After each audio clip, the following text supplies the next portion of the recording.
Amigos, ya estamos en comunicación hasta Colorado con mi queridísimo doctor Héctor Frisby para la consulta cátedra de hoy. Y decía, pues luego de algunos padecimientos se salen a flor de algunos otros, ¿no? Que son parecidos o bueno, tienen que ver con molestias justamente que padecen, que enfrentan algunas personas, la ciática o el dolor de ciática, que pues bueno, también es bastante común según lo que se sabe y que es pues doloroso y terrible, incómodo, ¿no, doctor? ¿Cómo estás, Miguel? Qué gusto saludarte. Bienvenido nuevamente. ¿Cómo les va? Buenos días a todos, un saludo. Sí, la neuritis ciática es una alteración del nervio, probablemente el nervio más grueso que hay en el cuerpo, que es el nervio ciático, y se compone de varios nervios que confluyen en uno solo, que tiene el grueso de un dedo, y viaja a través de la parte posterior de la pierna y sus ramas llegan incluso hasta la planta del pie. Entonces, afortunadamente la mayoría de los casos son leves, moderados, transitorios, están relacionados con espasmos musculares, diferencias de tamaño entre los discos intervertebrales, pero cuando es severo, cuando causa problemas, bueno, vemos pacientes que incluso necesitan cirugía y tienen complicaciones en el intestino, en la vejiga urinaria, y entonces, bueno, pues hay que darles tratamiento más agresivo, ¿no? Entonces, lo primero que tenemos que entender es qué es el nervio ciático, ¿no? El nervio ciático es un nervio mixto, que es un nervio que tiene función motora, tiene función sensitiva, por eso es mixto, porque no solamente sirve para que una persona mueva la pierna, sino también sirve para que sienta, ¿no? Entonces, desde la unión de la cuarta y la quinta vértebra lumbar, a partir de ahí empieza a surgir, entonces se van formando las ramas y se forma un solo nervio, ¿no? Baja por la nalga de la pierna y de ahí viaja por la parte posterior hacia allá. Y habitualmente está agravado cuando los espacios que están en las vértebras por los que salen los nervios que luego van a confluir para formar el nervio ciático, esos espacios se cierran como si se durmieran en su brazo, y entonces se va a dormir el brazo y no se va a transmitir la sensación de motora o la sensación de lo que percibe la persona, e incluso por eso pues tienen problemas para la marcha, ¿no? Y hay por ahí algunas maniobras que podemos realizar para ver si el paciente pues está más severo o está menos severo, ¿no? Los síntomas son, pues hay una inflamación del nervio, hay dolor, que les digo es de un rango variable, que puede ser hasta leve, hasta severo. Hay contracturas musculares muy importantes que pueden cerrar los espacios aún más entre una vértebra y otra y agravan la neuritis ciática, y es por eso que parte del tratamiento de la neuritis ciática pues es con relajantes musculares. Hay alteraciones de la manera en la que el paciente camina, que se llaman alteraciones de la marcha, es decir, caminan de manera anormal los pacientes, porque tienen alteración de la función que siente, cómo se tiene que poner el pie en el piso, cómo se tiene que flexionar la rodilla, la flexión, extensión y los otros movimientos para abrir o cerrar la pierna al nivel de la articulación de la cadera. Todo eso está alterado, entonces son pacientes que van, lo que popularmente se conocen, van chancleando cuando caminan, cuando tienen el dolor de neuritis ciática, ¿no? Las señales de alarma en un paciente que tiene neuritis ciática es cuando se presentan de manera súbita, o sea que estamos sentados probablemente y súbitamente, como si bajaran el switch, la pierna deja de sentir. ¿Y eso qué quiere decir? Bueno, pues puede ser que un disco que está entre una vértebra y otra se hernia, es decir, se sale de su espacio, y eso presiona el nervio de manera súbita, y eso es un dato de alerta, de severidad. Entonces, pues bueno, hay que ir al hospital para que se diagnostique en realidad qué es lo que se está pasando, ¿no? Y también es de preocupación cuando el dolor neuritis ciática es secundario a una caída o a un golpe, un accidente, porque eso nos habla de que probablemente incluso se pudo haber fracturado una de las vértebras, ¿no? Y otro dato que también es importante y que nos habla de cierto nivel de severidad es cuando hay incontinencia para retener la orina o retener incluso el excremento, o cuando se siente que se duerme la parte del periné, que es la parte de hasta abajo, entre la vulva y el ano, o los testículos, toda esa parte está como dormida. Entonces, que se llama síndrome de cola de caballo, eso se llama, ¿no? Porque se compresionan los nervios porque hay una estenosis, un cierre de todos los nervios a nivel de la columna, y eso es un dato de alarma, ¿no? Las causas, pues, es la compresión de los nervios que componen ese abanico que forma la neuritis ciática. ¿Cuáles son los factores de riesgo para que un paciente tenga neuritis ciática?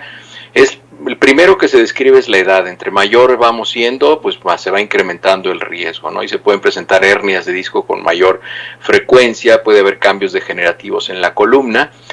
Otro de los factores de riesgo es obesidad, porque la obesidad pues causa que tenga una sobrecarga la columna lumbar y esto hace que se cierren los espacios y bueno, pues los pacientes se agravan, ¿no? La otra es la ocupación. Las personas que se dedican a utilizar mucho su cuerpo para trabajar, que cargan, empujan, jalan objetos muy pesados, bueno, pues tienen mayor riesgo de lesionarse la columna lumbar, ¿no? Y el otro factor de riesgo son enfermedades crónicas que normalmente se asocian con daño de los nervios, y la más frecuente de estas pues es la diabetes mellitus. Estos pacientes con diabetes mellitus que tienen neuropatía diabética son pacientes que tienen un riesgo incrementado para esta enfermedad, ¿no? El diagnóstico de la neuritis ciática en principio es clínico, hacemos ciertas maniobras para ver si el paciente tiene datos de inflamación del nervio ciático, y también se pueden hacer estudios de imagen, se puede hacer rayos X para ver si no hay alguna alteración tanto en la alineación de la columna como en las estructuras que forman la columna, las vértebras y todo esto. El estudio ideal es una resonancia magnética para ver si hay algún daño en los espacios de los nervios o a ver la estructura de los nervios, y también se hace un estudio que se llama electromiografía, que se colocan unos electrodos en los músculos para ver si se contraen y a ver cómo responden y para ver cómo se están transmitiendo las señales nerviosas a través de los músculos, que normalmente son los que está inervando o afectando el nervio ciático. El tratamiento de la neuritis ciática es principalmente inicialmente con medicamentos y terapia física. Hay que hacer ejercicios, hay que relajarse, hay que tomárselo con calma. Se utilizan medicamentos para el dolor, se deben utilizar relajantes musculares, también se pueden utilizar medicamentos sedantes para que se tranquilice el paciente. Hay un tipo de antidepresivos que tienen mucha utilidad para el dolor que tiene origen en las estructuras nerviosas, que son los antidepresivos tricíclicos, y también medicamentos que sirven para las convulsiones. Los tratamientos anticonvulsivos también se han descrito como tratamiento para la neuritis ciática, y otra de las alternativas es inyectar corticosteroides, o sea, cortisona, como lo conoce la gente, que es metilprednisolona, dexametasona. Todo este tipo de medicamentos se pueden inyectar para que el paciente desinflame los nervios más rápido, ¿no?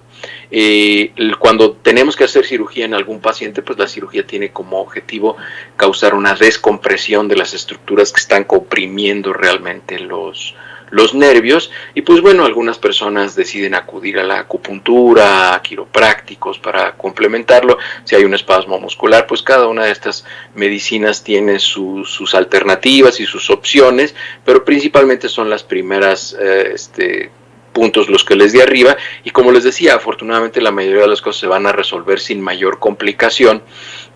Y entonces es muy importante que los pacientes entiendan eso para que no empiecen a acudir a soluciones mágicas o cuestiones que les pueden dañar todavía un poco más, ¿no?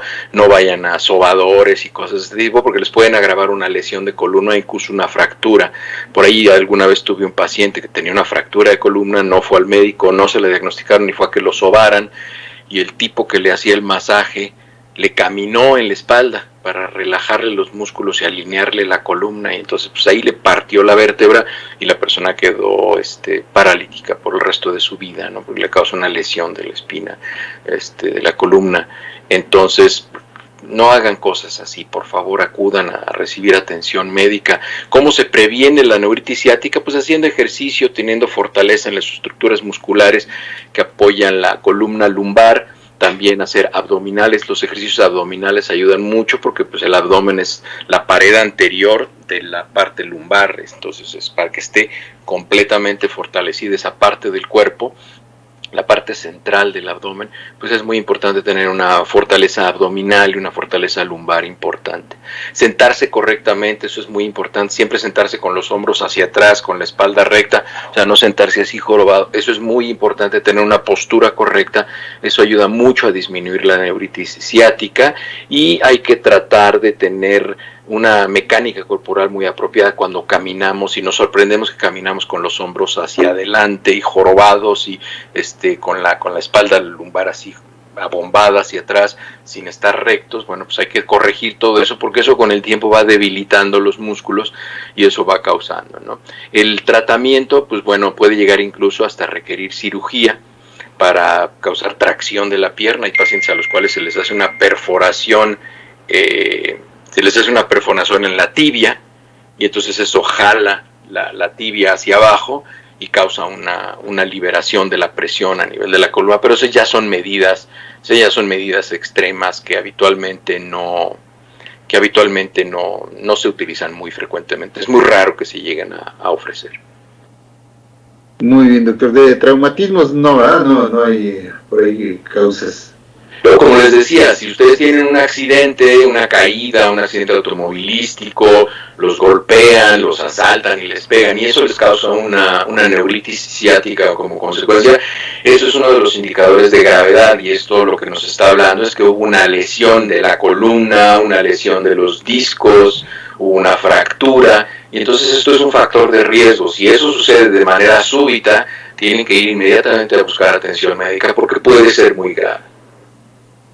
Muy bien, doctor. Y intervención directa en la columna, ahí no no lo indicado, ¿verdad? O sea, no, normalmente no está involucrada la médula espinal, o sea, lo que está en el centro, eso normalmente no está involucrado. Habitualmente son los nervios que salen de la columna, y sí, habitualmente pues, está relacionado con eso. Hay pacientes que han tenido artritis de la columna, que se llama espondilosis, así es como se conoce la artritis de la columna, y esas artritis de la columna empiezan a hacer crecer unos piquitos de hueso que pueden llegar a comprimir los nervios. Entonces, bueno, pues esos pacientes necesitarían cirugía de mínima invasión y se recorta el hueso para que se deje de comprimir el nervio, ¿no? Entonces, depende de qué es lo que tenga el paciente, ¿no? Pregunta aquí Luis Mendoza, ¿cómo distinguimos la ciática y la falsa ciática? Pues si tienen todos los datos que les di, pues tienen ciática, y si no, pues no tienen ciática. Eso, yo nunca he oído ese diagnóstico de falsa ciática. Yo supongo que la falsa ciática es cuando no hay.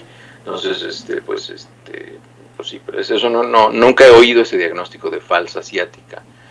La ciática, la neuritis ciática es eso, el dolor, la inflamación relacionado con el nervio ciático. Si no es eso, pues no es ciática. Ok, doctor. Bueno, pues ahí está. Justamente ya sabe que lo mejor en cualquier caso de estos es acudir al especialista y hacer un buen diagnóstico justamente de la cuestión para recibir el tratamiento adecuado antes que acudir a cualquier otro remedio, ¿no? A veces uno piensa o llega a creer por recomendaciones, ¿no? De boca en boca, que son otro tipo de situaciones, cuando puede ser este tipo de cuestiones que pueden agravarse.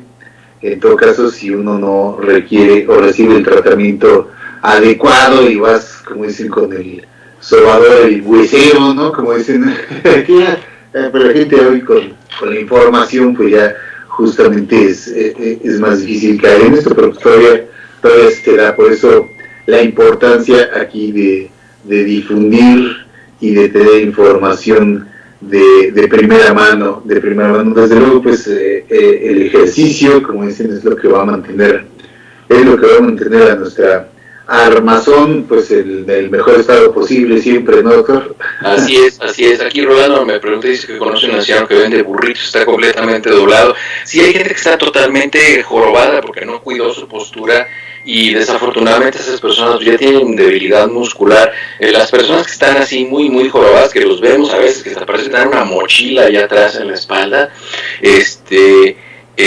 lo más grave de estas personas es que por esa postura flexionada que tienen, disminuyen mucho el movimiento de sus pulmones. Entonces son personas que tienen una capacidad pulmonar muy reducida, se fatigan mucho, y en caso de una enfermedad pulmonar pues tienen una tasa de mortalidad, de complicaciones y mortalidad muy alta, ¿no? Entonces, lo que tiene que hacer esa persona pues es ir con un terapeuta físico que les enseñe a posicionarse, pero pues si es gente mayor es bastante difícil que lo acepten, que lo entiendan y que hagan los ejercicios que les recomiendan, ¿no? Pero eso es lo único, la única opción que hay. Usar chalecos y usar varillas y todo ese tipo de cosas, pues lo único que va a hacer es que el paciente pues se canse y no quiera usarlo. Habitualmente esto no funciona, habitualmente esto funciona con terapia física y ejercicios. Pues ahí está, mira, pues muchísimas gracias, como siempre, por toda esta información tan valiosa, de verdad, que es la que siempre decimos, es la que debemos difundir, información basada en conocimiento. Gracias por ello, mi doc. ¿Cómo está tu fin de semana? La temperatura por allá ya... Bien, pues está haciendo calorcito, ayer llovió mucho en la noche, pero está haciendo mucho calor ahorita, ya estamos en los calores de verano justamente, y pues sí llegamos a tener 40, 41 grados de temperatura, está pesado. Muy bien, mi doc. Ya que estás adaptado, ya es lo bueno, ¿no? Así es. Así es. Un abrazo, mi doc. Un abrazo a todos, hasta luego. Y nosotros escuchamos la siguiente. Gracias. Saludos a todos. Gracias. Vamos a hacer una pausa y continuamos aquí en Gentilidad.